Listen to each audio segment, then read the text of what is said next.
ang pagkuha natin ng reaksyon ng iba't ibang grupo. Ito naman ang National President ng Parents Teachers Association of the Philippines or PTA Philippines. Sir Willie Rodriguez na sa linya natin. Sir Willie, magandang hapon po sa inyo. Welcome sa Double Wang sa Double B. Magandang hapon po. Magandang hapon din po, Sir Weng, and ang Pilipinian po. Napakagandang araw. Ano po ang reaksyon ng inyong organisasyon sa bigla ang pagbibitiw ng ating Vice Presidente Sara Duterte bilang kalihim ng edukasyon? We are very sorry sa announcement niya, sa pagre-resign niya. Marami pa kasi kaming nakasalang na gagawin ng mga proposal with their help, especially on the strict implementation of PTA DepEd guidelines, PTA week, amendment of 7160, inclusion of private and CSO PTA. Kasi sa kanya lang nagawa yung ating nabago yung ating PTA guidelines na from 10 pages naging 72, and then naging very clear ang importansya ng PTA as partners ng mga school. Nabigyan niya ng mukha ang PTA during her term. Nangihinayang po kayo na bigla siyang mawawala sa sektor? Yes po, especially po, napakagaling po na kanyang team, especially with the leadership ni Operations Secretary, Undersecretary Repsis Tubido. Talaga po, ang communication namin is very interactive. Between 5 minutes, sumasagot po. This only happened on her administration. So, napakalaki pong kawalan sa amin. Okay. Ito, sa mga kanina kausap namin ng teachers group naman medyo iba naman ang pananaw nila. Pero sa inyong palagay, bilang Parent Teachers Association din kayo Naging effective ba siya bilang kalihim ng edukasyon? Actually, very effective siya. Kasi naman, iba naman yung ating mga Teachers Association, na mga party list kasi yan, Kami naman po kasi sa National PTA, we don't involve ourselves in politics. So, ito po kami talagang dedicated po kami ang advocacy po namin.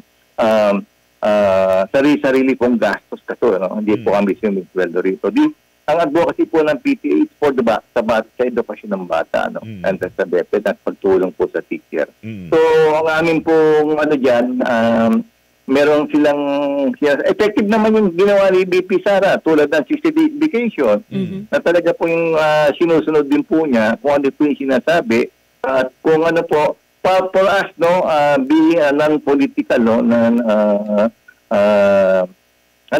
hindi po kami sumasama sa politics. So kaya po sa amin very effective po yung nagawa niya sa PTA. Alright. Pero kahit po doon sa kalidad ng edukasyon, wala kayo nakikita na somehow ay failure doon sa panig po ng Vice Presidente? Ang po dito, kung makikita niyo po yung sinabi ni Yusek Dats, Yusek Diasado San Antonio, kaya nga po tayo medyo delay, Ang po dito, yung hindi po iba po ang ginamit na lingwahe. Kaya po na medyo humina po yung ating Pero po, kung makikita niyo po, sa ibang bansa at sa mga competition, kasama yan sa atin sa robotics. Hello, Sir Willie? Sir Willie?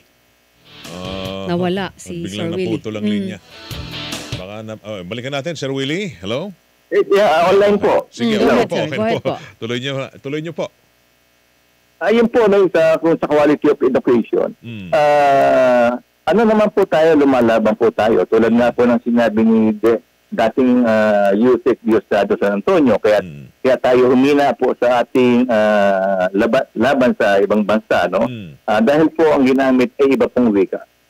So po dito, hindi po siya yung kumbaga secondary language na hindi po naman dapat So ngayon, kung makikita po natin yung assessment, nagna-number 1 po tayo ang Pilipinas sa robotics, sa math and other yun nga lang po pagdating po kasi nga ang ating bansa medyo napakaraming language, So yun po yung naging titingnan po namin.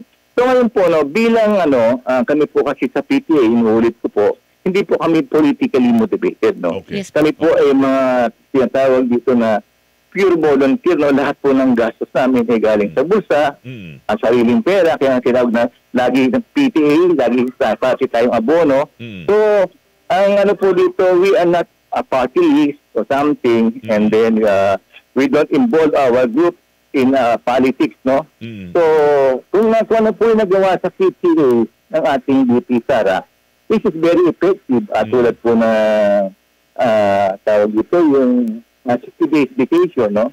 At marami po pong naging ano po dito sa tawag dito, sa pagbabago sa DepEd, ano po. Marami pong nagawang maganda si VP Sara. Alright. Salamat, Sir Willie, Sir Willie, sa thank oras. you po sa oras. Okay, thank you po. Thank you. Bye-bye. Ang National President